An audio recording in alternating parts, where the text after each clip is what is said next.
ಎಲ್ಲ ಪೂಜ್ಯರ ಶ್ರೀಪಾದಗಳಿಗೆ ಭಕ್ತಿಪೂರ್ವಕ ಪ್ರಣಾಮಗಳನ್ನು ಸಲ್ಲಿಸಿ ತಮಗೆಲ್ಲರಿಗೂ ನಮಸ್ಕಾರಗಳು.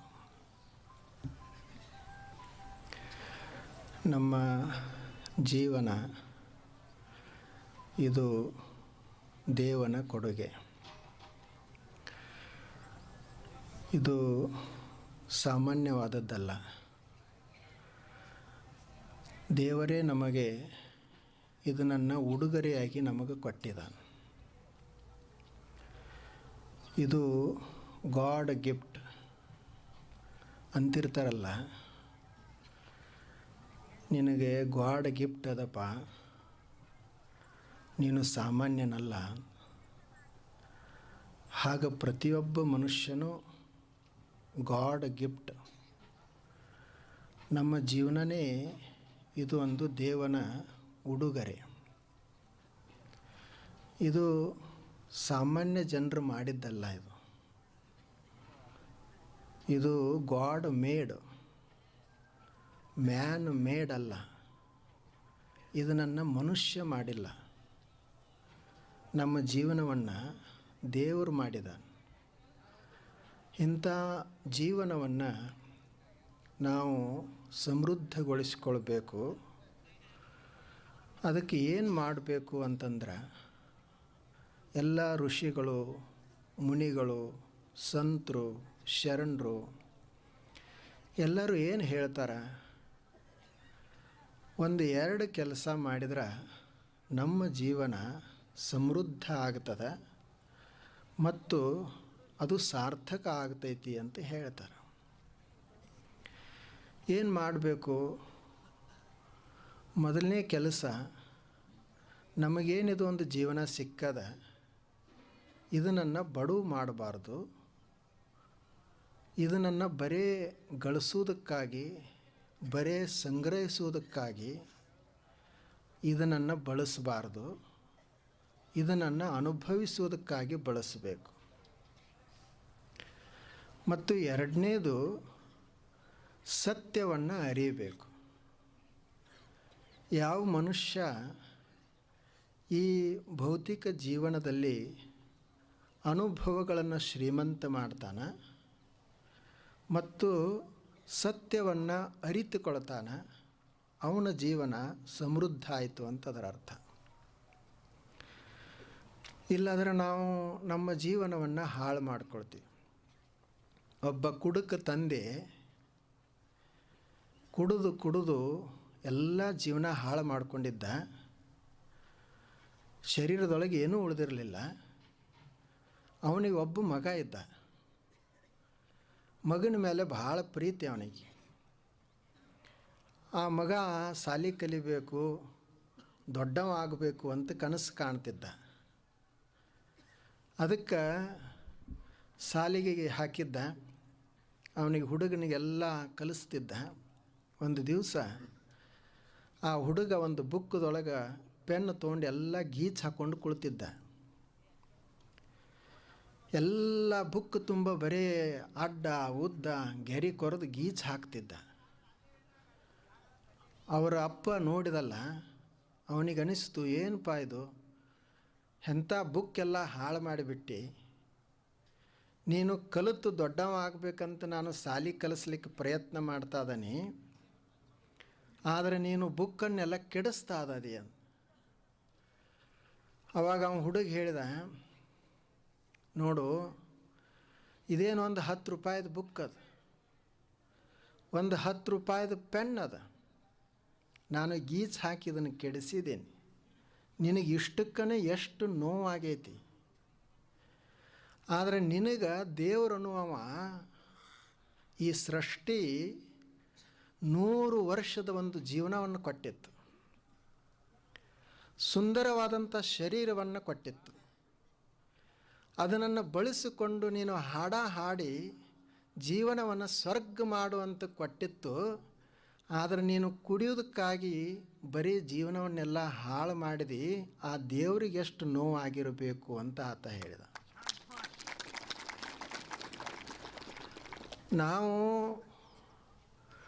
ಈ ಬದುಕನ್ನು ಅರಿತುಕೊಂಡು ಅದರ ಮೌಲ್ಯವನ್ನು ಅರಿತುಕೊಂಡು ಅದನ್ನು ಶ್ರೀಮಂತ ಮಾಡಲಿಕ್ಕೆ ಕಲಿತುಕೊಳ್ಬೇಕು. ಇದ್ರಾಗ ಎಲ್ಲ ಅದ ನಮ್ಮ ಜೀವನದಾಗ. ಇದು ಇಲ್ಲ, ಅದು ಇಲ್ಲ ಅಂತ ಹೇಳಿ ಹೀಗೆ ಕೊರತೆಯನ್ನು ನೋಡುವುದಲ್ಲ.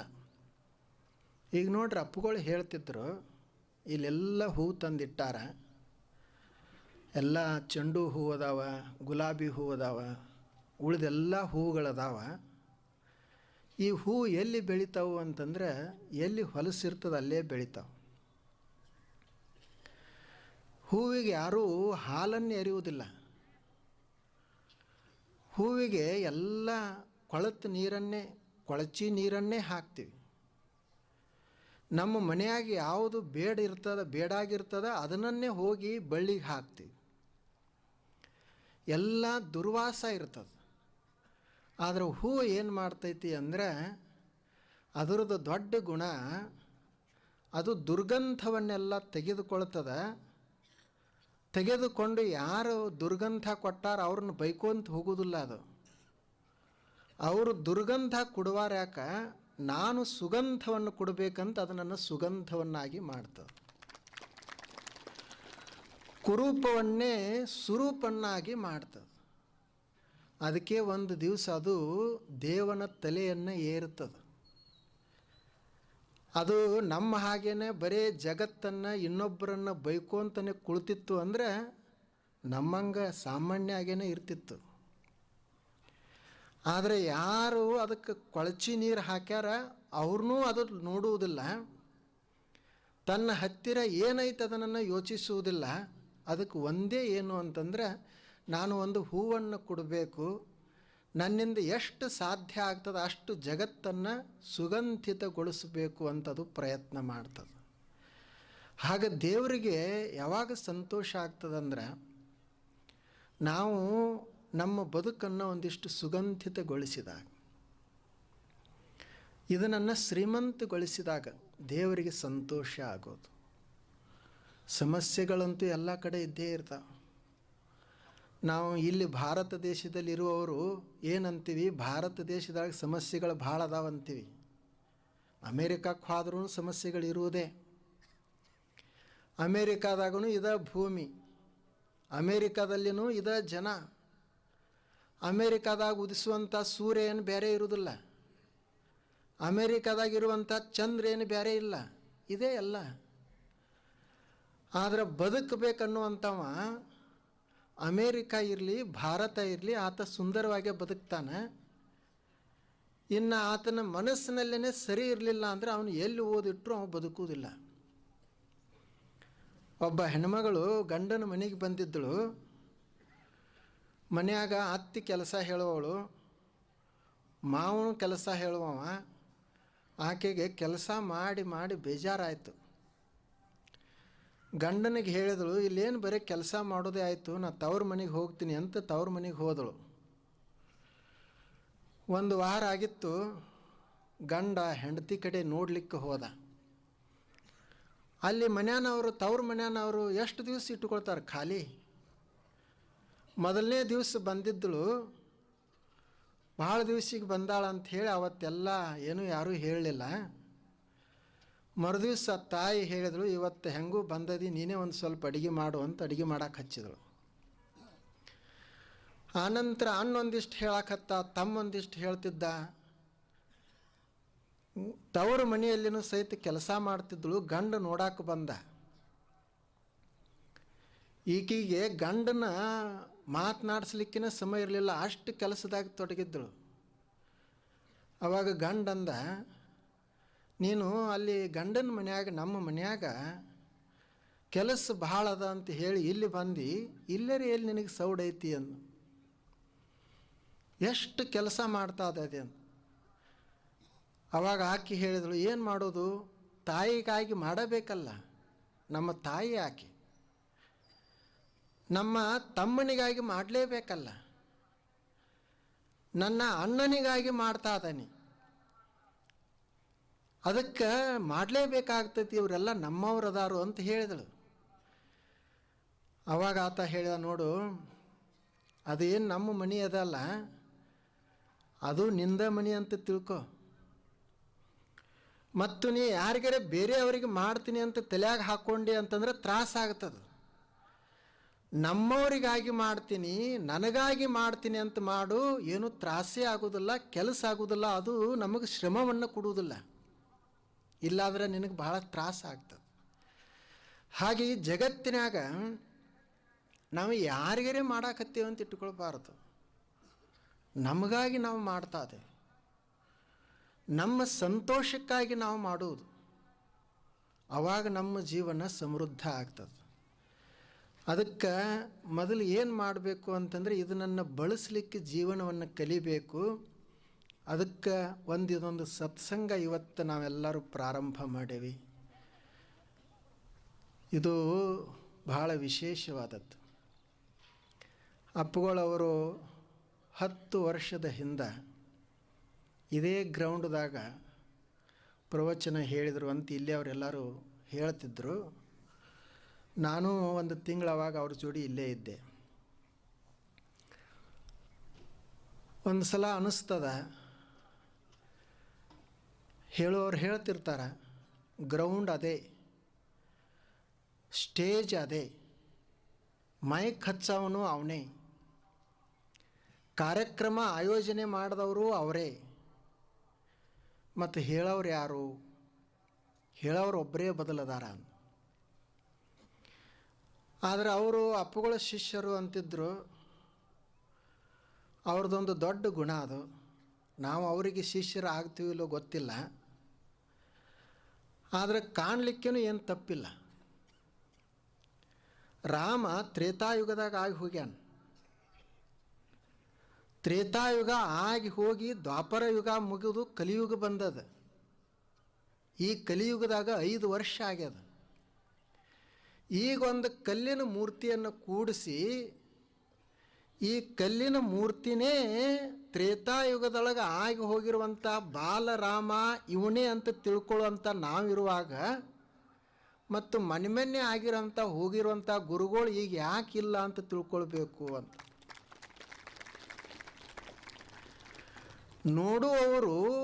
ಅವರು ನೋಡ್ತಾರೆ.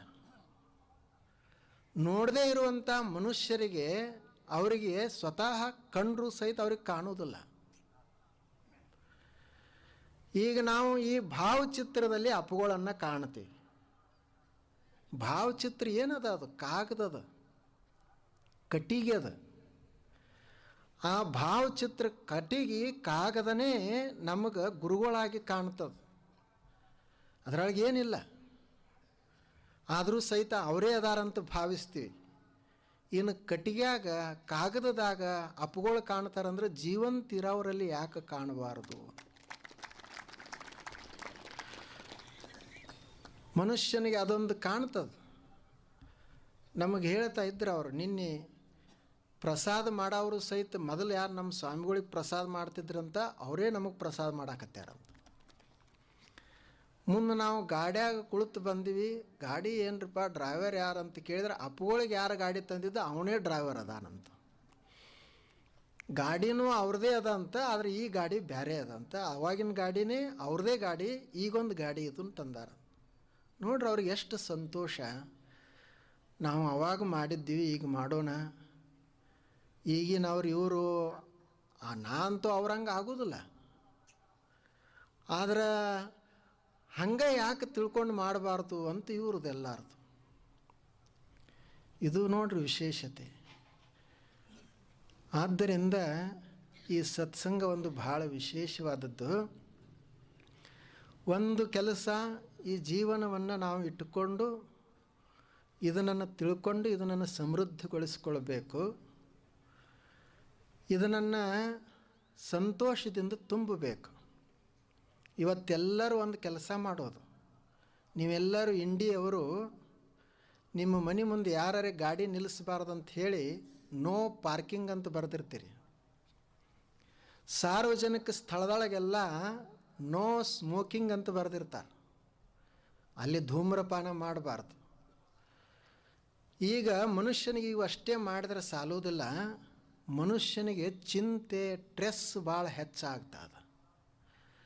ಅದಕ್ಕೆ ಮನೆಯೊಳಗೆ ಒಂದು ಬೋರ್ಡ್ ಹಾಕಬೇಕು. ಏನು ಅಂದರೆ ನೋ ಸ್ಟ್ರೆಸ್, ಮನೆ ಹೊರಗಡೆ ಬಾಗಿಲು ಮುಂದೆ ನೋ ಪಾರ್ಕಿಂಗ್ ಹಾಕೋದು, ಸಾರ್ವಜನಿಕ ಸ್ಥಳಗಳಲ್ಲಿ ನೋ ಸ್ಮೋಕಿಂಗ ಇರಬೇಕು, ಅಲ್ಲಿ ಸ್ಮೋಕಿಂಗ್ ಮಾಡಬಾರ್ದು, ಇನ್ನೊಬ್ಬರ ಮನೆ ಮುಂದೆ ಗಾಡಿ ಹಚ್ಚೋದು ಬೇಡ, ಮತ್ತು ನಮ್ಮ ತಲೆ ಒಳಗೆ ಸ್ಟ್ರೆಸ್ಸನ್ನು ತುಂಬುವುದು ಬೇಡ, ಒತ್ತಡವನ್ನು ಹಾಕೋದು ಬೇಡ, ನೋ ಸ್ಟ್ರೆಸ್ ನೋ ವರಿ ಅಂತ ಬರೆದು ಇಟ್ಕೊಳ್ಬೇಕು.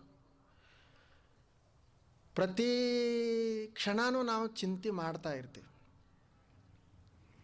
ಪ್ರತಿ ಸಲನೂ ನಾವು ನಿರಾಶೆಯನ್ನು ಹೊಂದುತ್ತಾ ಇರ್ತೀವಿ.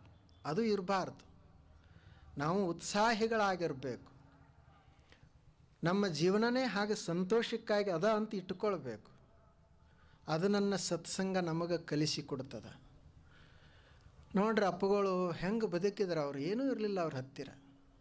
ಬ್ಯಾಂಕ್ದಾಗ ಖಾತಾ ಇರಲಿಲ್ಲ, ಅಕೌಂಟ್ ಇರಲಿಲ್ಲ, ಅವ್ರ ಹೆಸರಲ್ಲೇ 1 ಇಂಚ್ ಜಮೀನು ಇರಲಿಲ್ಲ, ಅವ್ರದ್ದೇ ಆದಂಥದ್ದೊಂದು ಗಾಡಿ ಇರಲಿಲ್ಲ. ಆದರೆ ಅವರು ಬಡವರಾಗಿದ್ದರೇನು, ಅವರು ಭಾರಿ ಶ್ರೀಮಂತ ಜೀವನ ಸಾಗಿಸಿದರು. ಅವರಿಗೆ ಏನೂ ಕೊರತೆಯೇ ಆಗಲಿಲ್ಲ. ಯಾವ ಶ್ರೀಮಂತರಿಗೂ ಅಂಥ ವ್ಯವಸ್ಥೆ ಮಾಡೋಕ್ಕಾಗೋದಿಲ್ಲ.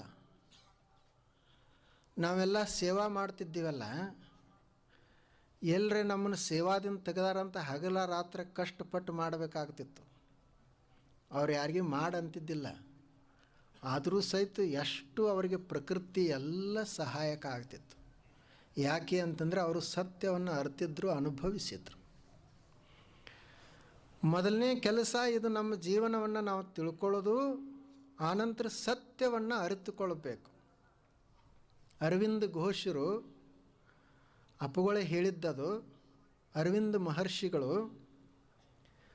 ಜೀವನದ ಉದ್ದೇಶ ಏನು ಅಂತ ಕೇಳಿದ್ರಂತ ಅವರಿಗೆ. ಅವ್ರು ಹೇಳ್ತಾರೆ, what is the purpose of life? ಜೀವನದ ಉದ್ದೇಶ ಏನು ಅಂತ. ಏನು ಹಣ ಗಳಿಸುವುದು ಜೀವನದ ಉದ್ದೇಶ ಏನು? 100 ಎಕರೆ ಭೂಮಿ ಸೀಮೆಗಳನ್ನು ಮಾಡುವುದು ಜೀವನದ ಉದ್ದೇಶ ಏನು? ಅಥವಾ ಏನಾದರೂ ಅಧಿಕಾರವನ್ನು ಪಡೆಯುವುದು ಜೀವನದ ಉದ್ದೇಶ ಏನು ಅಂತ ಕೇಳಿದಾಗ ಅವರು ಜೀವನದ ಉದ್ದೇಶವನ್ನು ಹೇಳ್ತಾರಂತ. The purpose of life is that to find divine and to serve divine. ಜೀವನದ ಉದ್ದೇಶ ಏನು ಅಂದರೆ ಸತ್ಯವನ್ನು ಅರಿತುಕೊಳ್ಳುವುದು. ಅದಕ್ಕೆ ಅವರು ದಿವ್ಯತೆ ಅಂತ ಕೊಟ್ಟಾರ. ಸತ್ಯವನ್ನು ಅರಿತುಕೊಳ್ಳುವುದು ಮತ್ತು ಆ ಸತ್ಯದ ಸಲುವಾಗಿ ಸ್ವಲ್ಪ ಶ್ರಮಿಸುವುದು, ಅದೇ ಜೀವನದ ಉದ್ದೇಶ. ಸತ್ಯವನ್ನು ಅರಿಲಾರದ ಮನುಷ್ಯ ಏನೂ ಮಾಡಲಿಕ್ಕಾಗೋದಿಲ್ಲ. ದೊಡ್ಡವ ಯಾರು? ಚನ್ನಬಸವಣ್ಣವರು ಹೇಳ್ತಾರೆ, ಯಾವ ಮನುಷ್ಯ ದೊಡ್ಡವಪ್ಪ?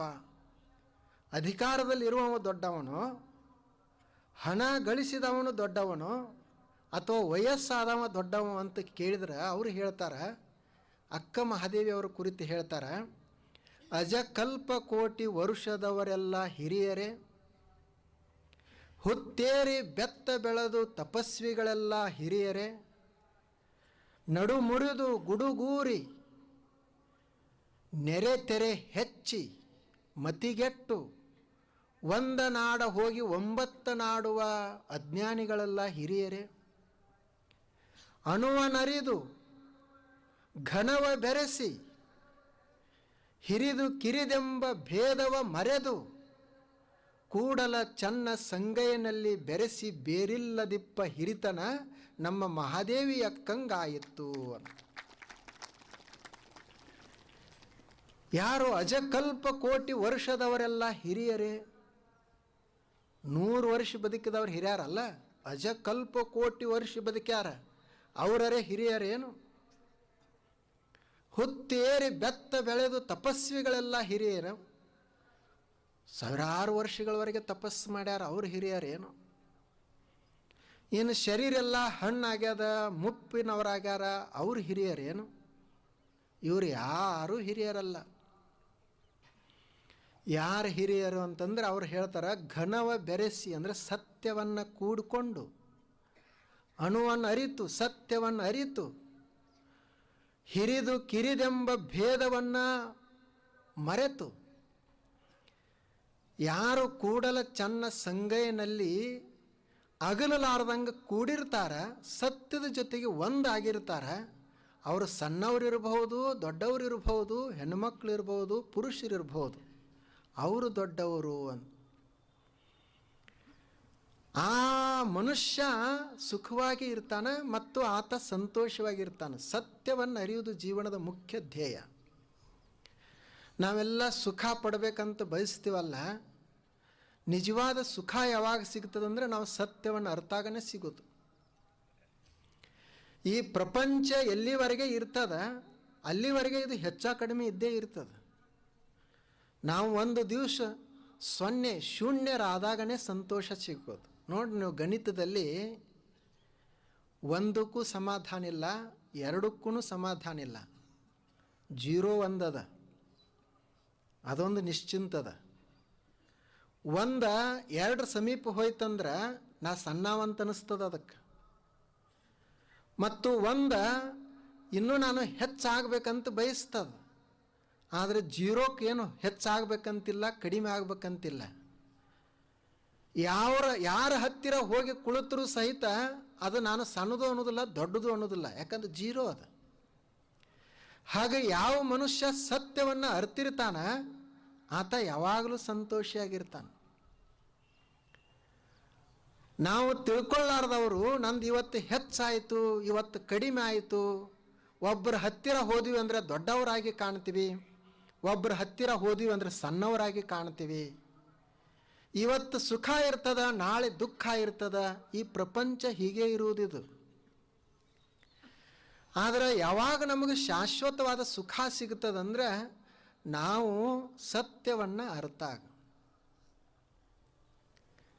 ಅದನ್ನೇ ಅವರು ಹೇಳಿದರು, ಭಗವದ್ಗೀತೆಯಲ್ಲಿನೂ ಹೇಳಿದರು, ಇದೇನಿದು ಅಧ್ಯಾತ್ಮ ವಿದ್ಯೆ ಅದಲ್ಲ, ಇದು ಬಹಳ ಪವಿತ್ರವಾದ ವಿದ್ಯೆ. ಇದು ರಾಜವಿದ್ಯಾ ರಾಜಗುಹ್ಯಂ ಪವಿತ್ರಮಿದಮುತ್ತಮಂ ಪ್ರತ್ಯಕ್ಷಾವಗಮಂ ಧರ್ಮ್ಯಂ ಸುಸುಖಂ ಕರ್ತುಮವ್ಯಯಂ. ರಾಜವಿದ್ಯಾ, the king of all science. ಈ ಅಧ್ಯಾತ್ಮ ವಿದ್ಯೆ ಇದು ಎಲ್ಲ ವಿದ್ಯೆಗಳ ರಾಜ. ಇದು ರಾಜವಿದ್ಯೆ, ರಾಜವಿದ್ಯಾ, ರಾಜಗುಹ್ಯಂ, ಮತ್ತು ಇದು ಅತ್ಯಂತ ಗುಪ್ತವಾದದ್ದು. ಗುಹ್ಯಂ ಅಂದರೆ ಗುಪ್ತವಾದದ್ದು. ಆನಂತರ ಪವಿತ್ರಂ ಇದಮುತ್ತಮಂ, ಇದು ಬಹಳ ಪವಿತ್ರವಾದದ್ದು, ಇದು ಅತ್ಯಂತ ಉತ್ತಮವಾದದ್ದು. ಮತ್ತೇನದ? ಪ್ರತ್ಯಕ್ಷಾವಗಮಂ, ಇದು ಪ್ರತ್ಯಕ್ಷ ಅದ. ಇದನ್ನು ಸಾಧಿಸಿದಂಥ ಮನುಷ್ಯ ನಿಶ್ಚಿತವಾಗಲೂ ಸುಖವನ್ನು ಪಡಿತಾನೆ, ಆತ ನಿಶ್ಚಿತವಾಗಲೂ ಶಾಂತಿಯನ್ನು ಅನುಭವಿಸ್ತಾನೆ. ಮತ್ತೇನದ? ಧರ್ಮ್ಯಂ, ಇದೇ ಧರ್ಮ ಅಂತ ತಿಳ್ಕೊ, ಇದು ನನ್ನ ಪಡೆಯುವುದೇ ಧರ್ಮ ಅಂತ ತಿಳ್ಕೊ. ಸುಸುಖಂ ಕರ್ತುಮವ್ಯಯಂ, ಇದು ಅತ್ಯಂತ ಸರಳವಾದದ್ದು ಮತ್ತು ಇದನ್ನು ನೀವು ಮಾಡಲೇಬೇಕಾಗಿರುವಂಥದ್ದು ಅಂತ. ರಾಜವಿದ್ಯಾ ರಾಜಗುಹ್ಯಂ ಪವಿತ್ರಮಿದ ಮವ್ಯಯಂ. ನೋಡ್ರಿ, ಅವ್ರು ಎಷ್ಟು ಚಂದ ಹೇಳ್ತಾರೆ. ಮನುಷ್ಯನಿಗೆ ಯಾವಾಗ ನಿಜವಾಗಲೂ ಸಮಾಧಾನ ಸಿಗ್ತದಂದ್ರೆ ಈ ಸತ್ಯವನ್ನು ಅರಿತುಕೊಂಡಾಗ. ಅದಕ್ಕೆ ಅವರು ಹೊರದೇಶದ ತತ್ವಜ್ಞಾನಿ, ಆ ತತ್ವ ಚಿಂತನೆ ಮಾಡುವಂಥ ಒಬ್ಬ ಹೆಣ್ಮಗಳು, ರೂಸ್ವೆಲ್ಟ್ ಅಂತ ಅಮೇರಿಕಾದ ಅಧ್ಯಕ್ಷರಿದ್ದರು, ಅವನ ಹೆಂಡತಿ ರೂಸ್ವೆಲ್ಟ್ ಅಂತ ಆಕೆಗಿನ್ನೂ ಕರಿತಿದ್ರು. ಅವರು ಹೇಳ್ತಾರೆ, ಯಾರ ಮನಸ್ಸು ಯಾವುದನ್ನು ಚಿಂತನೆ ಮಾಡ್ತೈತಿ ಅಂತ. ಈಗೇನು ನಾವು ತಂಡ್ಯಾಗಿ ಹಿಂತಲ್ಲಿ ಬಂದೀವಲ್ಲ, ಆಕೆ ನೋಡ್ರಿ ಅವಾಗ ಹೇಳ್ತಾಳೆ ಏನು ಅಂತ, great minds discuss about ideas, average minds discuss about event, small minds discuss about people. ದೊಡ್ಡ ಮನಸ್ಸಿರ್ತದಲ್ಲ, ಶ್ರೇಷ್ಠ ಮನಸ್ಸಂತ ಯಾರ್ದಿರ್ತದಲ್ಲ, ಅವರು ಏನನ್ನು ಯೋಚನೆ ಮಾಡ್ತಾರೋ ಅಂದ್ರೆ ಒಳ್ಳೆಯ ಆಲೋಚನೆಯನ್ನು ಮಾಡ್ತಾರೆ, ಐಡಿಯಾಗಳನ್ನು ಹುಡುಕಾಡ್ತಾರೆ, ಮತ್ತು ಫಿಲಾಸಫಿ ತತ್ವಜ್ಞಾನದಲ್ಲಿ ಅವರಿಗೆ ಆಸಕ್ತಿ ಇರ್ತದೆ. Great minds discuss about ideas. ಇನ್ನು ಸಾಮಾನ್ಯ ಮನಸ್ಸುಗಳದಾವಲ್ಲ, ಎವರೇಜ್ ಮೈಂಡ್, ಬಹುತೇಕ ಮನಸ್ಸುಗಳದಾವಲ್ಲ, ಅವರೆಲ್ಲರೂ ಎದರ ಬಗ್ಗೆ ಚಿಂತನೆ ಮಾಡ್ತಾರೋ ಅಂದರೆ ಬರೀ ಇವೆಂಟ್ಸ್ ಬಗ್ಗೆ ಚಿಂತನೆ ಮಾಡ್ತಾರೆ. ಇವತ್ತು ಪೇಪರ್ದಾಗ ಸುದ್ದಿ ಏನು ಬಂತು, ಅವ್ರೇನು ಕಾರ್ಯಕ್ರಮ ಮಾಡಿದ್ರು, ಅದು ಹೆಂಗಾಯಿತು, ಇದು ಹೆಂಗಾಯ್ತು ಅಂತ ಇದನ್ನು ಚಿಂತನೆ ಮಾಡ್ತಾರೆ. ಇನ್ನು ಸ್ಮಾಲ್ ಮೈಂಡ್ಸ್ ಅದಾವಲ್ಲ, ಅವ್ರು ಏನು ಮಾಡ್ತಾರೋ ಅಂತಂದ್ರೆ ಇನ್ನೊಬ್ಬರ ಬಗ್ಗೆನೇ ಚಿಂತನೆ ಮಾಡ್ತಾರೆ. ನೋಡವ ಹೆಂಗಂದ, ಎಂಥ ಬಟ್ಟೆ ಹಾಕೊಂಡ ನೋಡು, ಹೆಂಗೆ ಹೊಂಟಾನ ನೋಡು. These are all small minds. ಈಗ ನೀವೆಲ್ಲರೂ ಏನು ಇಲ್ಲಿ ಬಂದು ತಂಡ್ಯಾಗ ಬಂದು ಕುಳ್ತಾರಲ್ಲ, ನೀವೆಲ್ಲರೂ ಗ್ರೇಟ್ ಮೈಂಡನ್ನು ಹೊಂದಿದ್ರಂಥವ್ರು. ನಾವು ಸ್ವಲ್ಪ ಆಧ್ಯಾತ್ಮಿಕ ಚಿಂತನೆ ಮಾಡಬೇಕು ಅಂತ ಸೇರಿದವರು. ಇದು ಒಂದು ಸತ್ಯವನ್ನು ನಾವು ತಿಳ್ಕೊಳ್ಳಿಕ್ಕೆ ಪ್ರಯತ್ನ ಮಾಡಬೇಕು. ಸತ್ಯವನ್ನು ಅರಿತಾಗಲೇ ನಮಗೆ ಸಂತೋಷ ಅಂತ ಇದು ಪಕ್ಕಾ ಇಟ್ಟುಕೊಳ್ಬೇಕು. ಎರಡನೇದು, ನಮ್ಮ ಜೀವನ ಏನದ ಇದು ನನ್ನ ಸಮೃದ್ಧಗೊಳಿಸಬೇಕು. ಏನೇನು ನಮಗೆ ಅನುಕೂಲತೆಗಳು ಸಿಗ್ತಾವ ಇದನ್ನು ಬಳಸಿಕೊಂಡು ಸುಂದರಗೊಳಿಸೋದು. ನಾವಿಲ್ಲಿ ದುಡಿತಾ ಇರುವುದು, ಕಷ್ಟಪಡುವುದು, ಅವಾಗಿ ಜೀವನ ಸಮೃದ್ಧ ಆಗೋದು. ನಾವೆಲ್ಲ ಏನು ತಿಳ್ಕೊಂಡಿವಿ ಅಂದರೆ, ಈಗ ಒಬ್ಬ ಮನುಷ್ಯ ಜೀವನದಾಗ ಭಾಳ ಚಿಂತೆಗೈತಿ, ಏನರೇ ತ್ರಾಸಾಯಿತು ಅಂತಂದರೆ ಕುಡಿಲಾಕ ಶುರು ಮಾಡ್ತಾನೆ, ಕುಡಿತಾನೆ. ಎದಕ್ಕೆ ಕುಡಿತೀಪ ಅಂತ ಕೇಳಿದ್ರೆ, ನನಗೆ ಸಮಾಧಾನ ಇಲ್ಲ, ಚಿಂತೆ ಅದ, ಅದನ್ನು ಕಳ್ಕೊಳ್ಳಿಕ್ಕೆ ಕುಡಿಯಾಕತ್ತೀನಿ ಅಂತಾನೆ. ಆದರೆ ಅವನಿಗೆ ಗೊತ್ತಿಲ್ಲ, ಕುಡಿಯುವುದರಿಂದ ಚಿಂತೆ ಹೋಗುವುದಿಲ್ಲ, ಕುಡಿಯುವುದರಿಂದ ಸಮಾಧಾನ ದೊರೆಯುವುದಿಲ್ಲ, ದುಡಿಯುವುದರಿಂದ ಸಮಾಧಾನ ಸಿಗ್ತೈತಿ ಅನ್ನೋದನ್ನು ಕಲಿಬೇಕು. ದುಡಿಯುವುದರಿಂದ ಕಣ್ತುಂಬ ನಿದ್ರೆ ಬರ್ತದೆ, ದುಡಿಯುವುದರಿಂದ ಮನುಷ್ಯ ನಿಶ್ಚಿಂತನ ಆಗ್ತಾನೆ, ಕುಡಿಯುವುದರಿಂದಲ್ಲ. ಹಾಗೆ ಈ ಜೀವನದಲ್ಲಿ ಇರೋ ತನಕ ಶ್ರಮ ಮಾಡೋದು, ಏನೇ ಬರಲಿ ಅದನ್ನೆಲ್ಲ ಎದುರಿಸಿ ನಾವು ಒಂದು ಸಮೃದ್ಧ ಜೀವನವನ್ನು ಕಟ್ಟಿಕೊಳ್ಳೋದು, ಅದರ ಜೋಡಿ ಸತ್ಯವನ್ನು ಅರಿತುಕೊಳ್ಳೋದು, ಯಾವುದಕ್ಕೂ ಹೆದರಬಾರ್ದು. ಮತ್ತು ನಮ್ಮ ಎಲ್ಲ ಆಸೆಗಳು ಬರೀ ಇನ್ನೊಬ್ಬರೇ ಈಡೇರಿಸ್ತಾರಂತಲ್ಲ, ನಾವು ಮಾಡ್ಕೋಬೇಕಾಗ್ತದೆ. ಒಬ್ಬ ಗೊಂಬೆ ವ್ಯಾಪಾರ ಮಾಡುವವಿದ್ದ, ಅವ 10-12 ಗೊಂಬೆ ತಯಾರು ಮಾಡಿ ವ್ಯಾಪಾರಕ್ಕೆ ತಂದು ಇಟ್ಟುಕೊಂಡಿದ್ದ. ಯಾರೂ ಅವನು ಗೊಂಬೆನ ತೋಳಲಿಲ್ಲ. ಅವಾಗ ಅವಂದ, ಏನಪ್ಪ ಇದು ಗೊಂಬೆನ ಯಾರೂ ತೋಳ್ತಾ ಇಲ್ಲ ಅಂತಂದ. ಮುಂದೆ ಮರುದಿವಸ ಒಂದು ಹೊಸ ಯೋಜನೆ ತೆಗೆದ. ಬಂದವರಿಗೆಲ್ಲ ಏನು ಹೇಳವಂದ್ರೆ, ಈ ಗೊಂಬೆ ಇದು ಸಾಮಾನ್ಯ ಇಲ್ಲ, ಇದನ್ನು ನೀವು ಮನೆಯಾಗ ಹೋಗಿ ಇಟ್ಟು ಪೂಜೆ ಮಾಡಿದ್ರಿ ಅಂದರೆ ನಿಮ್ಮ ಆಸೆಗಳನ್ನೆಲ್ಲ ಈಡೇರಿಸ್ತೈತಿ ಅಂತಂದ. ಇವರು ಇಷ್ಟು ಹೇಳೋದ ತಡ ಗೊಂಬೆ ಎಲ್ಲರೂ ತೊಗೊಂಡು ಹೋದರು. ಈ ಗೊಂಬೆ ಇವು ಸಾಮಾನ್ಯ ಇಲ್ಲ, ನೀವು ಪೂಜೆ ಮಾಡಿ ಪ್ರಾರ್ಥನೆ ಮಾಡಿ ನೀವು ಏನು ಆಸೆ ಮಾಡ್ತೀರಿ ಎಲ್ಲ ಆಸೆಗಳನ್ನು ಈಡೇರಿಸ್ತದ ಅಂತಂದ. ಎಲ್ಲ ಗೊಂಬೆ ಹೋದರು, ಎಲ್ಲ ವ್ಯಾಪಾರ ಆಯಿತು.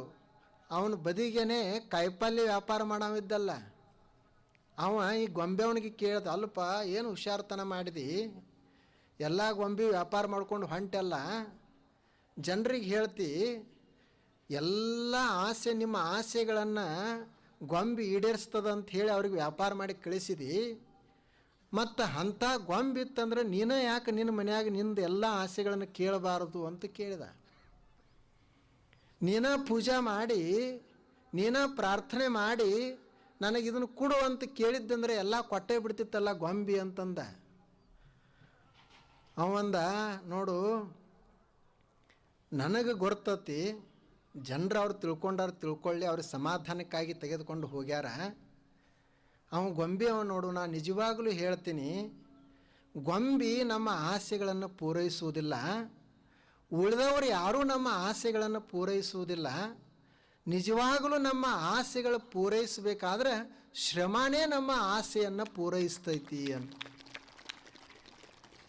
ಬರೇ ಹೇಳಿದ ಮಾತ್ರಕ್ಕೆ ಆಗುವುದಿಲ್ಲ, ಕಷ್ಟಪಟ್ಟು ಬೆವರು ಸುರಿಸಬೇಕಾಗ್ತದೆ. ಸುಮ್ಮನೆ ಏನೋ ಇದು ಗೊಂಬಿ ನಮಗೆ ಸಹಾಯ ಮಾಡ್ಬೋದು ಅಷ್ಟೇ, ಭರವಸೆಯನ್ನು ತುಂಬಬಹುದು ಅಷ್ಟೇ, ಆದರೆ ನಾವೇ ಮಾಡಬೇಕಾಗ್ತೈತಿ ಅಂತ. ನೋಡ್ರಿ ಅದು ಹೇಗಿರಬೇಕು. ಅದಕ್ಕೆ ಇದನ್ನು ಇಟ್ಟುಕೊಂಡು ಒಂದು ಒಳ್ಳೆಯ ದುಡಿಮೆಯನ್ನು ಇಟ್ಟುಕೊಂಡು ಜೀವನವನ್ನು ಸುಂದರಗೊಳಿಸುವುದು, ಆನಂತರ ಸತ್ಯವನ್ನು ಅರಿಯುವುದು, ಇದಕ್ಕೆ ಎಲ್ಲದಕ್ಕೂ ಒಂದು ಏನು ಬೇಕು ಅಂದರೆ ಒಬ್ಬ ಗುರು ಬೇಕು. ಆ ಗುರುವಿನ ಮಾತುಗಳನ್ನು ನಾವು ಕೇಳಬೇಕು. ಈಗ ಒಂದು ನೀವು ಮೊಬೈಲ್ ತಂದ್ರಿ ಅಂದರೆ ಆ ಮೊಬೈಲ್ಗೆ ಒಂದು ಗೈಡ್ ಇರ್ತದೆ ಹೆಂಗೆ ಬಳಸಬೇಕು ಅಂತ. ಆನಂತರ ಒಂದು ಸ್ಥಳಕ್ಕೆ ಹೋದ್ರಿ ಅಂದ್ರೆ ಆ ಸ್ಥಳದಲ್ಲಿ ಏನೇನು ತೋರಿಸ್ಬೇಕು, ಏನೇನು ನೋಡಬೇಕು ಅಂಥೇಳಿ ಒಬ್ಬ ಗೈಡ್ ಇರ್ತಾನೆ, ಅವನು ತೋರಿಸ್ತಾನೆ. ಹಾಗೆ ಈ ಜಗತ್ತಿನೊಳಗೆ ದೇವರು ನಮ್ಮನ್ನು ಕಳಿಸಿದಲ್ಲ, ಈ ಜಗತ್ತಿನಲ್ಲಿ ಹೆಂಗೆ ಬದುಕಬೇಕು ಅಂತ ಅವ ತಿಳಿಸ್ಬೇಕಾಗೈತಲ್ಲ, ಒಬ್ಬರನ್ನ ಗೈಡ್ ಕಳಿಸ್ಬೇಕಲ್ಲ. ಆ ಗೈಡ್ ಯಾರು ಅಂದರೆ ಗುರುಗಳೇ ನಮ್ಮ ಗೈಡು. ಮೊಬೈಲ ಬಳಸಲಿಕ್ಕೊಂದು ಹೆಂಗೆ ಗೈಡ್ ಇರ್ತದ, ಹಾಗೆ ನಾವು ಹೆಂಗೆ ಬದುಕಬೇಕು ಅನ್ನೋದನ್ನು ಕಲಿಸ್ಲಿಕ್ಕೆ ಒಬ್ಬ ಗೈಡ್ ಇರ್ತಾರ, ಅವ್ರಿಗೆ ಗುರುಗಳಂತ ಕರೆಯೋದು. ಅವ್ರದ್ದು ಜ್ಞಾನ ಸಾಮಾನ್ಯ ಇರುವುದಿಲ್ಲ. ಅದು ನೋಡ್ರಿ, ಒಂದು ಸಣ್ಣದೊಂದು ಕಿಡಿ, ಬೆಂಕಿಯ ಕಿಡಿ ದೊಡ್ಡ ಅರಣ್ಯವನ್ನು ಸುಡುತ್ತದೆ. ದೊಡ್ಡ ಅರಣ್ಯವನ್ನು ಸುಡಲಿಕ್ಕೇನು ಒಂದು ಕ್ವಿಂಟಲ್ ಗಟ್ಟಲೆ ಟನ್ ಗಟ್ಟಲೆ ಬೆಂಕಿ ಬೇಕಾಗ್ತದೆ ಏನು? ಏನಿಲ್ಲ, ಒಂದು ಸಣ್ಣದೊಂದು ಕಿಡಿ, ಒಂದು ಸಣ್ಣ ಬೆಂಕಿ ಕಿಡಿ ದೊಡ್ಡ ಅರಣ್ಯವನ್ನೆಲ್ಲ ನಾಶ ಮಾಡ್ತದಲ್ಲ. ಹಂಗೆ ಗುರುವಿನ ಒಂದು ಜ್ಞಾನದ ಕಿಡಿ ನಮ್ಮ ಒಳಗಡೆ ಒಂದು ಸಲ ಹೊತ್ಕೊಂಡಿತ್ತು ಅಂದರೆ ನಮ್ಮದು ಎಷ್ಟೇ ವರ್ಷದ ಕಷ್ಟಗಳಿರಲಿ, ದುಃಖ ಇರಲಿ, ಅವುಗಳನ್ನೆಲ್ಲ ನಾಶ ಮಾಡ್ತದೆ, ಎಲ್ಲ ನಾಶ ಮಾಡ್ತದೆ. ನಾವು ಅಂತೀವಲ್ಲ, ನಮ್ಮವರಿಂದೇ ನಾವು ಹಾಳಾಗ್ತೀವಪ್ಪ ಅಂತೀವಿ. ಕಿತ್ತೂರು ಚೆನ್ನಮ್ಮನಿಗೆ ಯಾರು ಮೋಸ ಮಾಡಿದ್ರು? ಅವ್ರ ಜೋಡಿ ಇರೋವರೇ ಮೋಸ ಮಾಡಿದರು. ಸಂಗೊಳ್ಳಿ ರಾಯಣ್ಣ ಯಾರು ಮೋಸ ಮಾಡಿದರು?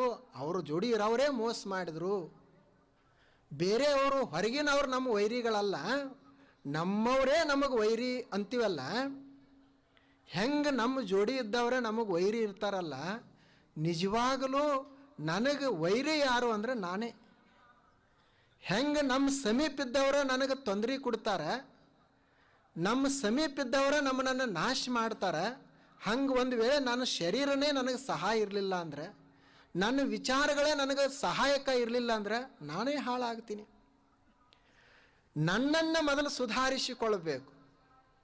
ನಮ್ಮನ್ನು ಸುಧಾರಿಸುವಂಥ ಗುರು ಒಬ್ಬ ನಮಗೆ ಸಿಗಬೇಕು. ಆತ ನಮ್ಮನ್ನು ಸುಧಾರಿಸ್ತಾನೆ. ಈಗ ಆ ಗುರುವಿನ ಅವಶ್ಯಕತೆ ಬಹಳ ಅದ. ಈಗ ನೀವು ಒಂದು ಟವರ್ ಇಲ್ಲಿ ಇಂಡಿ ಒಳಗೆ ಒಂದು BSNL ಟವರ್ ಹಾಕಿದ್ರಿ ಅಂದರೆ BSNL ನೆಟ್ವರ್ಕ್ ಬರ್ತದೆ. ಜಿಯೋ ಟವರ್ ಇತ್ತಂದರೆ ಜಿಯೋ ನೆಟ್ವರ್ಕ್ ಬರ್ತದೆ.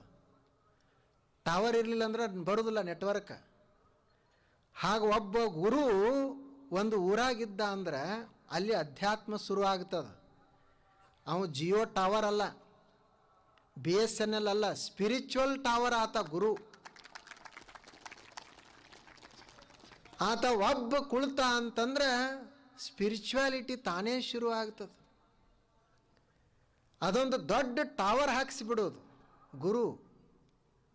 ಅದನ್ನೇ ನಮ್ಮ ಸರ್ವಜ್ಞ ಕವಿ ಎದಕ್ಕೆ ಹೇಳಿದರು ಅಂತಂದ್ರೆ, ನೋಡಪ್ಪ, ನೀ ಏನರೇ ಮಾಡು, ಏನರೇ ಆಗಿರು, ಎತ್ತಾಗಿ ತೊತ್ತಾಗಿ ಹಿತ್ತಲದ ಗಿಡವಾಗಿ ಮತ್ತೆ ಗುರುವಿನ ಪಾದದ ಕೆರುವಾಗಿ ಗುರುವಿನ ಹತ್ತಿರವಿರಿಸಂದ ಸರ್ವಜ್ಞ. ಏನರೇ ಮಾಡು, ಗುರುವೇ ನೀನು ನಮ್ಮನ್ನು ನಿಮ್ಮ ಹತ್ತಿರ ಇಟ್ಟುಕೊಡ್ರಿ. ನಿಮಗೆ ಒಂದು ಎತ್ತು ಮಾಡ್ಕೊಳ್ತಿದ್ರಿ ಅಂದ್ರೆ ನಮ್ಮನ್ನು ವಾಹನ ಮಾಡಿಕೊಡ್ರಿ, ಎತ್ತು ಮಾಡಿಕೊಡ್ರಿ. ತೊತ್ತು ಮಾಡಿಕೊಡ್ರಿ, ಒಬ್ಬ ಸೇವಕನನ್ನಾಗಿ ಮಾಡಿಕೊಡ್ರಿ. ತೊತ್ತ ಅಂದರೆ ಸೇವಕ. ಆನಂತರ ನಿಮಗೆ ಸೇವೆಕ್ಕೂ ನಾವು ಯೋಗ್ಯ ಇರಲಿಲ್ಲ ಅಂದ್ರೆ ಒಂದು ನಿಮ್ಮ ಹಿತ್ತಲದಾಗಿ ಗಿಡಾರೇ ಮಾಡ್ರಿ, ಗಿಡ ಆಗಿರ್ತೀವಿ. ನಮ್ಮನ್ನು ನೀವು ಗಿಡ ಮಾಡದಿದ್ರೂ ಅಷ್ಟು ಯೋಗ್ಯತೆ ನಮಗೆ ಇರ್ದಿದ್ರೆ ಕೊನೆಗೆ ನಿಮ್ಮ ಕಾಲಾಗ ಹಾಕೊಳ್ಳುವಂಥ ಚಪ್ಪಲರೇ ಮಾಡಿಕೊಡ್ರಿ.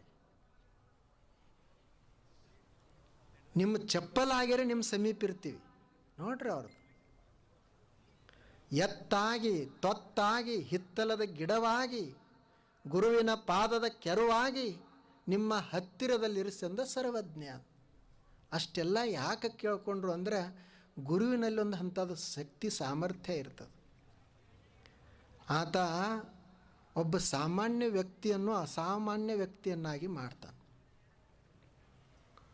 ಅದನ್ನು ನಾವೆಲ್ಲ ಅನೇಕ ಮಹಾಪುರುಷರ ಜೀವನದಲ್ಲಿ ನೋಡ್ತೀವಿ.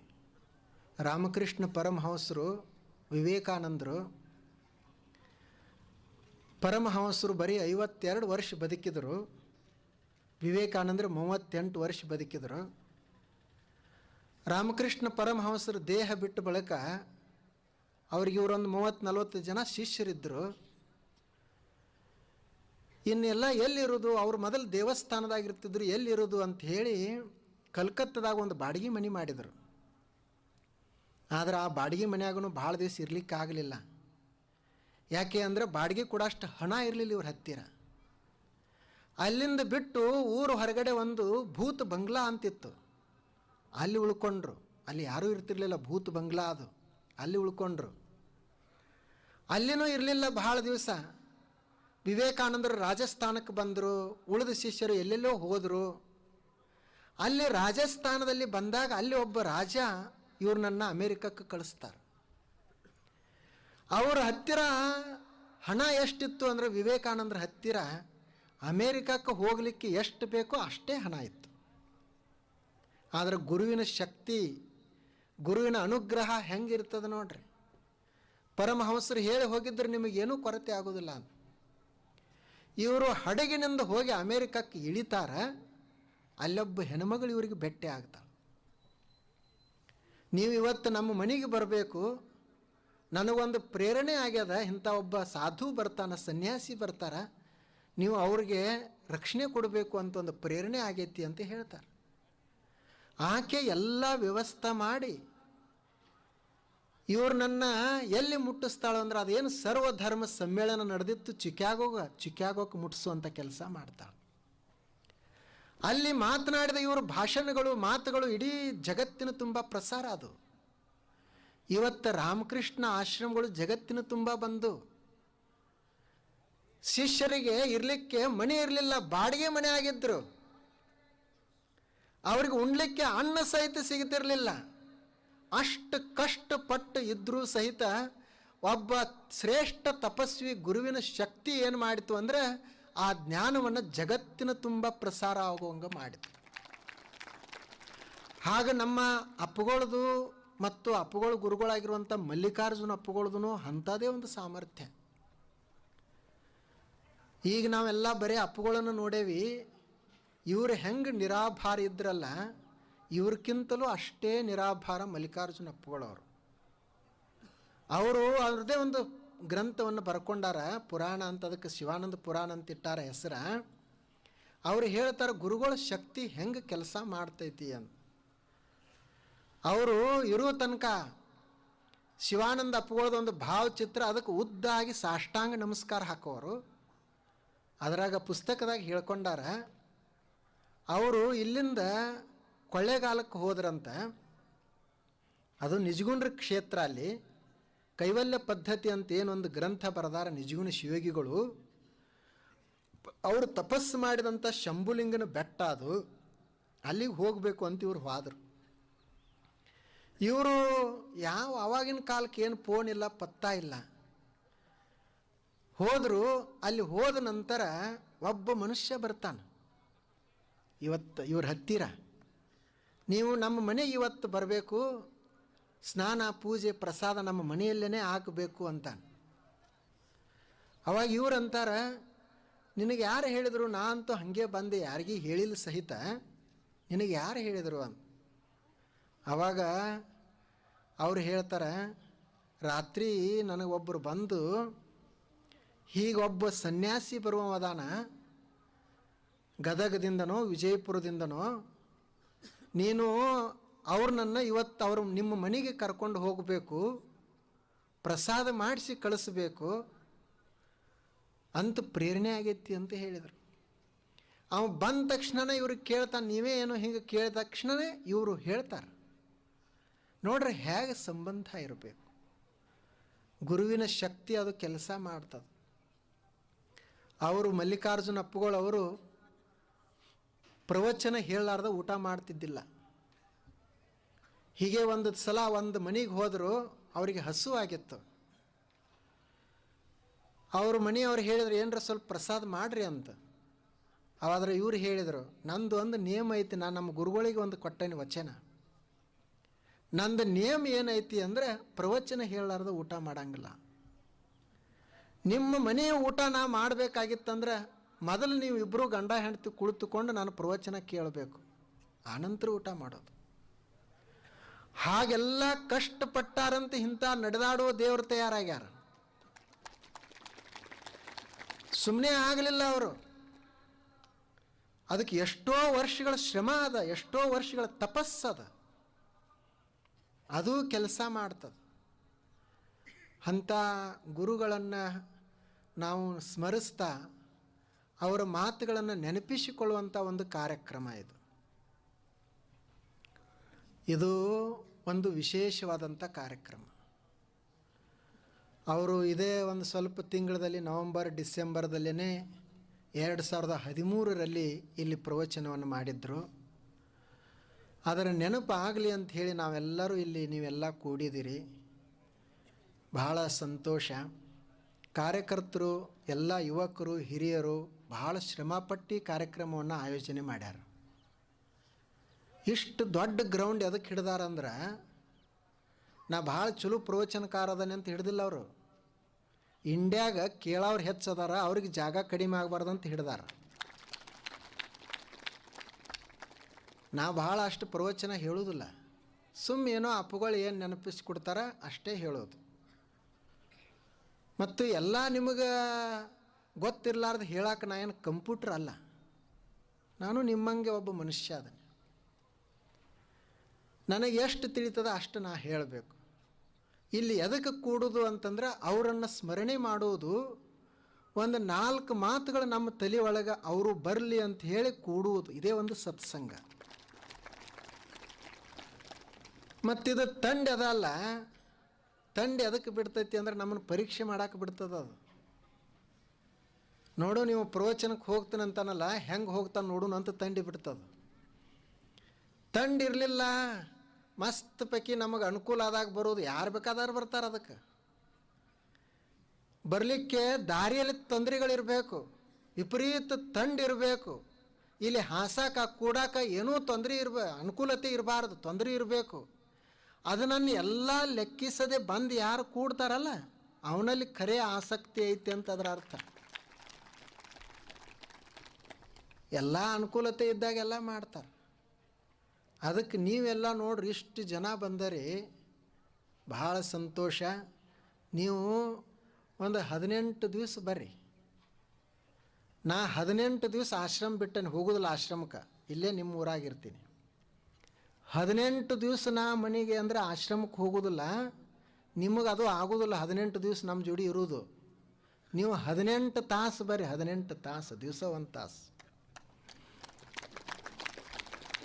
ಮತ್ತು ಏನ್ರಿ ಇದೇನಿದು ಹೊಸಾದದ, ಇದ್ರಾಗ ನಾವು ಅಪ್ಪುಗಳಿಂದ ಕೇಳಿದ್ವಿ, ಹಾಗೆ ಯಾರ್ದಾರ ಎಲ್ಲಾರ್ದು ಕೇಳ್ಕೊತ ಇರ್ತೀವಿ, ನಮ್ಮ ಇಂಡಿಯಲ್ಲಿ ಇದೇನು ಕಡಿಮೆ ಇಲ್ಲ, ಇದ್ರಾಗೇನು ಹೊಸಾದೈತಿ ಅಂತ ಅನ್ನಕ್ಕೆ ಹೋಗಬೇಡ್ರಿ.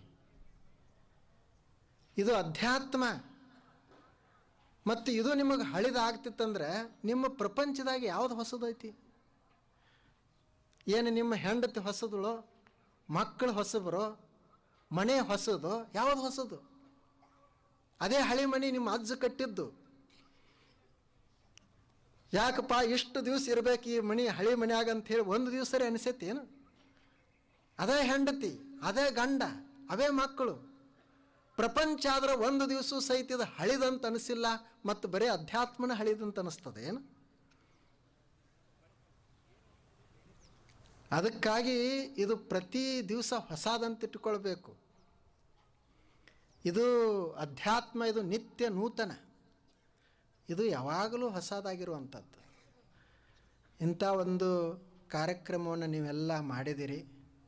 ಅವರು ಕಾರ್ಯಕರ್ತರು ಕಳೆದ ಒಂದು ತಿಂಗಳ ಹಿಂದಿನಿಂದನೇ ಪ್ರಯತ್ನಪಟ್ಟು ಪರಿಶ್ರಮವನ್ನು ವಹಿಸಿ ಮಾಡ್ತಾ ಇದ್ದಾರೆ. ಇದು ಏನದಲ್ಲ, ಅಪ್ಪುಗಳಿಗೆ ಸಲ್ಲಿಸಬೇಕಾಗಿರುವಂಥ ನಿಜವಾದ ಗುರುವಂದನೆ ಅಂತ ನಾವು ತಿಳ್ಕೊ. ಒಂದು ದಿವಸ ಬಂದು ಎಲ್ಲೋ ಒಂದು ದಿವಸ ಹೀಗೆ ಒಂದು 4 ಹೂವು ಹಾಕಿ ಹೋಗೋದಲ್ಲ. ಆದರೆ ನೀವೇನೋ 18 ದಿವಸಗಳವರೆಗೆ ಮಾಡಬೇಕಂತ ಪ್ರಯತ್ನ ಮಾಡ್ತಾ ಇದ್ದಾರೆ. ಬಹಳ ಸಂತೋಷ. ತಾವೆಲ್ಲರೂ ಬರಬೇಕು. ನಾವು ಹಾಗೆ ದಿವಸ ಒಂದು ವಿಷಯ, ಇಲ್ಲಿ ಯಾವ ವಿಷಯ ಅಂತಿಲ್ಲ, ಯಾವ ಧರ್ಮ ಅದು ಇದು ಯಾವುದ್ರ ಗೊಡವೆಗೆ ಹೋಗೋದಿಲ್ಲ. ನಾವು ನಮ್ಮ ಜೀವನವನ್ನು ಸಮೃದ್ಧಗೊಳಿಸಲಿಕ್ಕೆ ಏನೇನು ಬೇಕು ಅನ್ನೋದನ್ನು ಆಲೋಚನೆ ಮಾಡೋದು, ಮತ್ತು ನಾವು ಹೇಗೆ ಸತ್ಯವನ್ನು ತಿಳ್ಕೊಳ್ಳಿಕ್ಕೆ, ಸತ್ಯದ ಸ್ವರೂಪ ಏನೈತಿ ಅದನ್ನು ತಿಳ್ಕೊಳ್ಳಿಕ್ಕೆ ನಾವೆಲ್ಲ ಪ್ರಯತ್ನ ಮಾಡಬೇಕು. ಮತ್ತು ಗುರು ಆತ ಬರೀ ವ್ಯಕ್ತಿ ಅದಾನಂತ ಇಟ್ಕೊಳ್ಬಾರ್ದು. ಗುರು ಶಿಷ್ಯ, ಗುರುಗೆ ನಾವು ಗುರುವೇ ನಮಃ ಅಂತೀವಿ. ಗುರು ಭಾಳ ದೊಡ್ಡವ, ಆದರೆ ಶಿಷ್ಯ ಏನು ಕಡಿಮೆ ಅಲ್ಲ. ಶಿಷ್ಯನೇ ಇರಲಿಲ್ಲ ಅಂದ್ರೆ ಗುರು ಎಲ್ಲಿರ್ತಿದ್ದ? ಗುರು ಅಂತ ಯಾರಿಗೆ ಅಂತಾರೆ? ಯಾರಿಗೆ ಶಿಷ್ಯರಾದ್ರೆ ಅವರಿಗೆ ಗುರು ಅಂತಾರೆ. ಯಾರಿಗೆ ತಂದೆ ಅಂತಾರೆ? ಯಾರಿಗೆ ಮಕ್ಕಳದಾವ ಅವ್ರಿಗೆ ತಂದೆ ಅಂತಾರೆ. ಸುಮ್ಮನೆ ಇರೋರಿಗೆಲ್ಲ ತಂದೆ ಅನ್ನಂಗಿಲ್ಲ. ಆಗ ಗುರು ಮತ್ತು ಶಿಷ್ಯರ ಸಂಬಂಧ ಅದು ಒಂದು ಅನ್ಯೋನ್ಯವಾದದ್ದು. ಅಲ್ಲಿ ಯಾರು ಸಣ್ಣವರಲ್ಲ, ದೊಡ್ಡವರಲ್ಲ. ಇಷ್ಟೇ, ಅದು ಜ್ಞಾನ ಆಗಬೇಕು. ಗುರು ನಮಗೆ ಏನು ಕೊಡ್ತಾನಂದ್ರೆ ಅವನು ಏನೂ ಕೊಡೋದಿಲ್ಲ. ಈಗ ಒಂದು ಆರಿದ ದೀಪ ಇರ್ತದೆ, ಇನ್ನೊಂದು ಹೊತ್ತಿದ ದೀಪದ. ಆ ಹೊತ್ತಿದ ದೀಪ ಈ ಆರಿದ ದೀಪಕ್ಕೆ ಏನು ಕೊಡ್ತದೆ? ಈಗ ನೀವು ಹೀಗೆ ಹೋಗಿ ಅದಕ್ಕೆ ದೀಪ ಹಚ್ಚಿಸಿದ್ರಿ ಅಂದರೆ ಇದು ಬೆಳಗ್ಲಿಕ್ಕೆ ಶುರು ಮಾಡ್ತದೆ. ಅದೇನು ತನ್ನ ಬತ್ತಿ ಕೊಟ್ಟಿಲ್ಲ, ಎಣ್ಣೆ ಕೊಟ್ಟಿಲ್ಲ, ಪಣತಿ ಕೊಟ್ಟಿಲ್ಲ, ಆದರೆ ಈ ಆರಿದ ದೀಪವನ್ನು ಬೆಳಗುವಂಗೆ ಮಾಡಿತು.